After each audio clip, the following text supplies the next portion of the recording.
Today we're going to talk about wall pumps versus wearable pumps and why you should not use a wearable pump as your primary and only pump. A quick disclaimer, I'm going to make some very generalized blanket statements in this video, and if they don't apply to you, that's totally okay.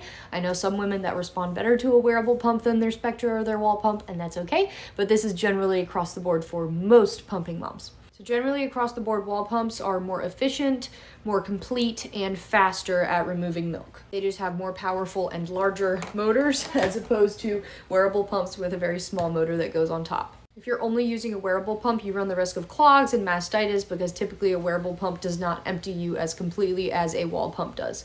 If you're a just-enougher or an undersupplier, you want to be removing milk as frequently and completely as you can because that's what triggers your body to make more milk. So if you are a just-enougher or an undersupplier, you should limit your use of wearable pumps because they do not trigger your body to make more milk because they don't empty you completely. Wearable pumps are great for when you need to be up and about, you need to be doing things, but you shouldn't use them as your primary pump for every single pump. Typically what I try to do, if I need to use my wearables, I will alternate wearable, my Symphony, wearable, my Symphony. So usually my Mom Cozies and my Symphonies, I'll alternate which pumps I use because then I'm not using a wearable pump for more than one pump in a row. So I am completely emptying at least every other pump. Another tip for making it through using a wall pump is getting a hands-free pumping bra so that your hands can be free, you can still be doing stuff, and you can still be partially functional while you're pumping.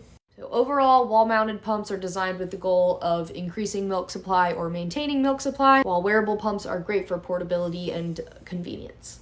So if you're an oversupplier, go for it. You use your Mom Cozies every single pump, but if you're an undersupplier or just enough and you're trying to increase supply, it's a great idea to use a wall pump as your primary pump as often as you can and just use that wearable pump when you need to be up and about.